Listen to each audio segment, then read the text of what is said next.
12 Angry Men, a classic American courtroom drama film directed by Sidney Lumet and released in 1957. It was based on a teleplay of the same name by Reginald Rose. The film is known for its intense and gripping storytelling and is considered a cinematic masterpiece of all time. The movie begins in a New York City courthouse, where a teenage boy from a disadvantaged background is on trial for alleged killing of his father. The stakes are high. If found guilty, he will face the death penalty. The judge instructs the jury, comprised of 12 diverse men, to reach a unanimous decision. At first, it seems like an open and shut case. The evidence against the defendant is compelling.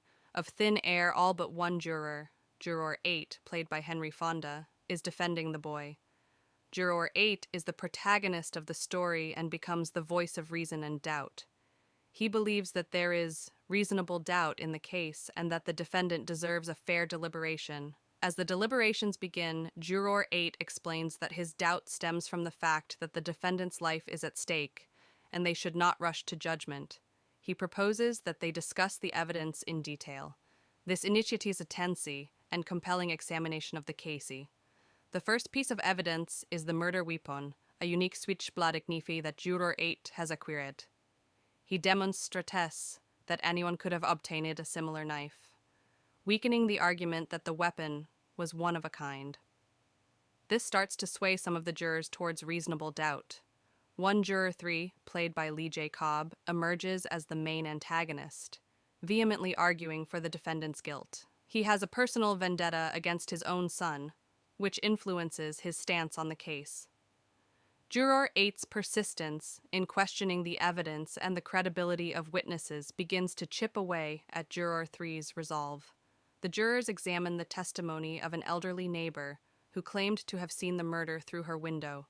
Juror 8 questions her credibility by suggesting that she may not have been able to see clearly without her glasses. He also points out inconsistencies in her story. This further erodes confidence in the prosecution's case. Juror 5, played by Jack Klugman, who grew up in a similar neighborhood as the defendant, begins to doubt the testimonies of eyewitnesses who claim to have heard the defendant threaten his father. He explains that it is common for people from their background to use such language casually without intending harm.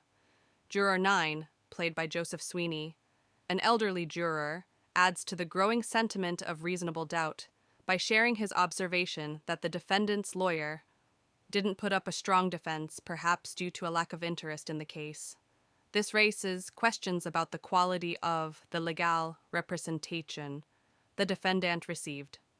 Juror 8 also challenges the alibi provided by the defendant, suggesting that he might have been too nervous and scared to accurately recall his actions that night. The jury examines the timing of events and realizes that the alibi might indeed be plausible.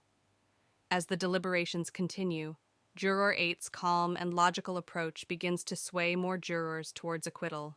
Jurors who were initially adamant about the defendant's guilt begin to question the validity of the evidence presented. One by one, they change their votes to not guilty. In a climactic moment, Juror 3, who has been the most obstinate holdout, breaks down emotionally. He reveals that his strong belief in the defendant's guilt is rooted in his strained relationship with his own son, and he projects his anger onto the defendant. This moment of vulnerability leads to Juror 3 ultimately changing his vote to not guilty. With all 12 jurors now voting not guilty, the defendant is acquitted. The film ends with the jurors leaving the courthouse, having fulfilled their duty to ensure a fair trial and uphold the principle of innocent until proven guilty. 12 Angry Men is a powerful exploration of the American justice system, prejudice, and the importance of careful deliberation in determining a person's fate. It highlights the significance of individual courage and the pursuit of justice, making it a timeless classic in cinema. At the outset, all but one juror are convinced of the defendant's guilt, and they are eager to reach a quick verdict. However, the lone juror who doubts the defendant's guilt begins to raise questions and introduce doubts about the evidence and witness testimonies. As the deliberations continue, tensions rise, and the jurors' personal biases and prejudices are revealed. The film explores themes of justice, prejudice, and the power of individual conviction. Slowly but surely, the jurors re-examine the evidence, and one by one, they begin to change their votes. The story is a gripping and suspenseful exploration of the American justice system, moral dilemmas, and the importance of a fair trial. It ultimately shows how one person's commitment to seeking the truth can have a profound impact on the outcome of a case.